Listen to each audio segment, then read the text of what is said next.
welcome back to YouTube. We are just two basic bakers letting loose and keeping it real. I'm Chelsea with Rolling in the Dough AZ, and this is my amazing co-host, Melissa with Missy P Sweets.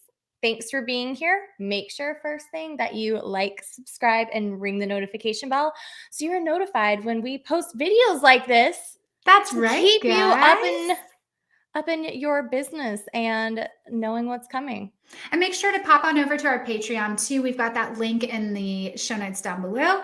They actually get early access to this little video right here. And so many other benefits like free handouts and discounts on merch and all kinds of things. So thank you. If you're a Patreon member, go ahead and give us a shout out below. We love seeing you guys here. And we're excited for just this little nugget episode as we're getting ready for another holiday season. This is our pre-sale prep tips, right? We're going to cover 4 out of so many tips that we share with you guys. But these are 4 that we wanted to kind of highlight and show you guys as you're getting ready for this crazy season. Dude, the holidays just keep coming. They never stop. You don't think that you're going to get a reprieve, and it's like you get like a month, and then it's like, oh wait, and now this, and now this, and now this. But wait, there's more. It just keeps coming. It does. But hopefully these tips will help you guys this season, and drop some notes in the comments below on more tips that you guys want us to share with y'all. Yes, or what you find most helpful, something that maybe we didn't address that others can find benefit and use in their business. So that's right. That's what we're here for, helping each other out and helping you grow. With that being said, let's get into our tips. Welcome to your ink stamping tutorial. What do we need to get started? First off, you need a bag, whatever you might be using to stamp. Second, I highly recommend using one of your silicone mats. If you have an extra one, a fresh, clean one, or use one that is designated purely for stamping. Reason why is it locks it in place. Your bag is not moving all over, which is what we do not want when we're stamping. I have my ink pad. This ink pad I purchased directly from the place I got my stamp, which is Twin Soul Studios. We'll make sure to link her shop. And then of course, I have my stamp. I have many forms of this stamp with my cottage food law, everything on it. But for today's tutorial, I'm just going to use my social media stamp. With that being said, we want to make sure we have a clean stamp. I just did a few test rounds of this, so mine has ink on it. But if you're going to be stamping a lot, you want to make sure that it's nice and clean. Next, our cellophane bag, we're going to go ahead and place down wherever we're going to stamp it. I'm going to stamp it at the bottom, so then that way when the cookie comes in, it's going to be on the back of the cookie. All right, let's get started. So I'm going to take my ink pad and stamp. This stamp I chose also because it kind of fits perfectly on top of the ink pad. If you're a little bit nervous, you can always take and go this way and kind of blot it just to make sure that you see that you're getting all the ink on your stamp. I think I need some more at the top. All right. Now I'm going to turn my stamp over, and where I placed it, I'm going to commit. Once you set it, you cannot move it. Okay. Then I'm going to stack my hands. I'm going to push pressure on the stamp so it's evenly distributed. Okay, I'm holding it. I don't want it to come up. And then I'm going to pick it straight up. Don't move it around because it's ink, so it's going to smear. Look at that, I already have ink on my hands. So when I pull my bag, I have my stamp nicely placed on my bag. Once you have your bag stamped, a little trick is do not immediately stack them. Okay, we're gonna wanna set them to the side, set them out on a table so that they can fully dry. If we stack them, you live in a humid place or a hot place like I do, you can get a transfer of ink onto the next page, so we do not want that. So we wanna go ahead and let them fully dry so they don't smudge. Thanks for joining us on our stamping tutorial. Welcome to your How to Freeze Cookies tutorial. Freezing can be such a great option just to get you ahead of the game. You can make cookies weeks ahead of your pickups, and when you freeze them correctly, they almost turn out more fresh. I know a lot of people who freeze every single one of their orders because they feel like it softens the cookies and just makes them the freshest they can be. The first thing that you want to do, I feel, that going ahead and decorating your cookies is the way to go before freezing. It doesn't mean that they have to be. You can absolutely freeze what we call a naked cookie, but you always want to make sure that they are heat sealed. That's definitely the way you want to go. These particular cookies that I had at Valentine's were going to have a bow on them, so I didn't chop them off. But if they were going in a box or something like that, then I absolutely would go ahead and chop them off, do it exactly how they are going to be presented. So once you get them heat sealed, there's two ways that are the easiest to do this. One is to get large boxes like this. These are Rubbermaid, and you can get them a little bit deeper. If you're gonna do them deeper, you wanna make sure that you're stacking your cookies like this. If they are really deep and you're stacking them on top of each other like this, they have more chance to get crushed or ruin all of your detail work. If you do need to go ahead and stack them like this just because of how the container is, make sure you're putting a layer of bubble wrap or tissue papers, something in between the layers. And then once you get everything stacked, whether you're doing it vertical like this or you're stacking them in layers, make sure that it is an airtight container.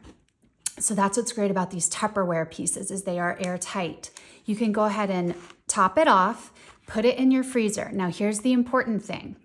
When you remove it from the freezer a day or two ahead of your pickups or even day of, remove it from the freezer, do not open it because you need to let all of that moisture and the condensation happen as it is.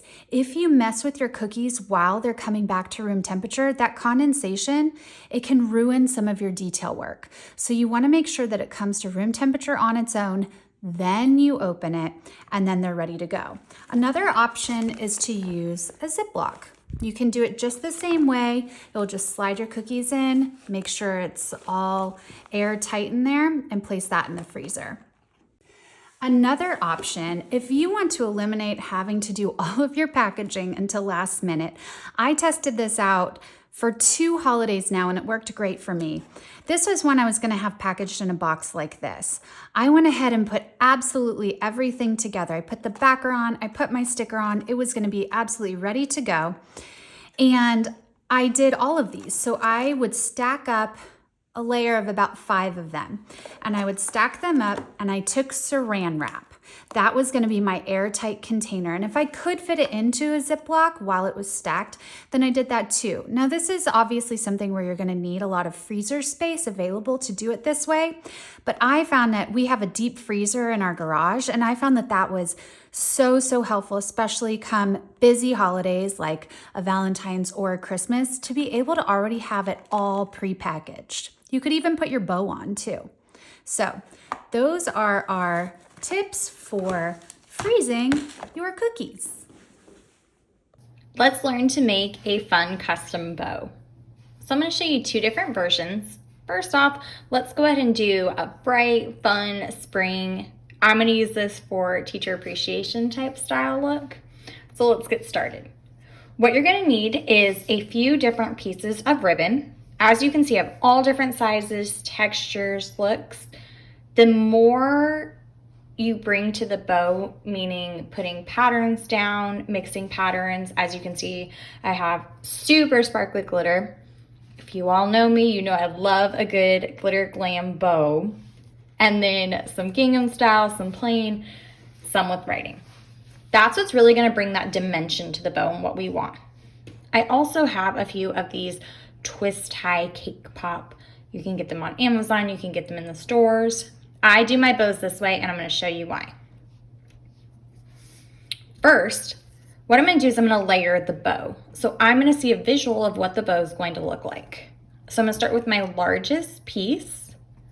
This one does have wire. Wire bows cost more. However, when you make the bow, they hold their shape better. So I don't always use every ribbon that has wire in it. As you can see, this one does not. But for the main structure ones, I try and do that. So I'm gonna lay the largest piece across. Next, I'm gonna grab my greens and I'm going to put them kind of at a diagonal, making an X shape in the middle. Personally, I'm then going to layer these two thinner ones over the X. And I'm gonna take my pattern one across the middle.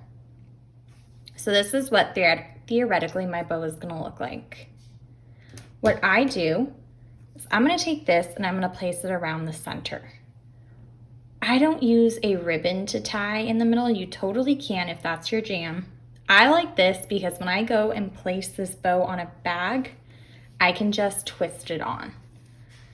So, having all of my material together, I am going to scrunch, you can see in the back, just slowly, trying to keep my middle with my thumbs. I'm holding this really tight, guys. Just kind of scrunching it, and don't worry, the ribbons will move. See how it's all scrunched up in the back? I'm pinching it with my fingers. I'm then going to take my twist tie, putting it around the center, and I'm going to twist it.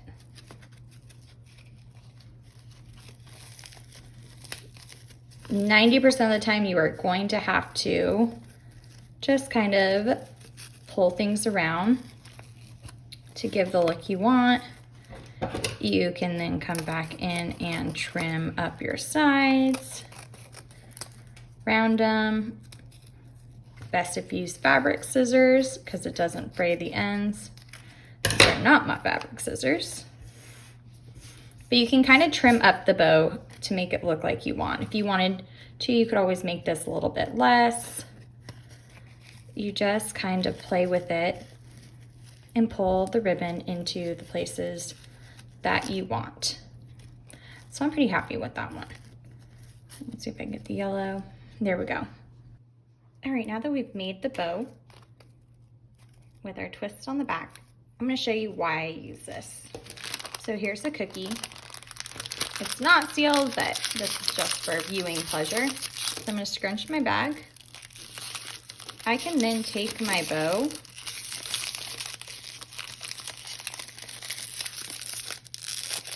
and twist it onto my bag. Twist it into place, adjust anything that I need.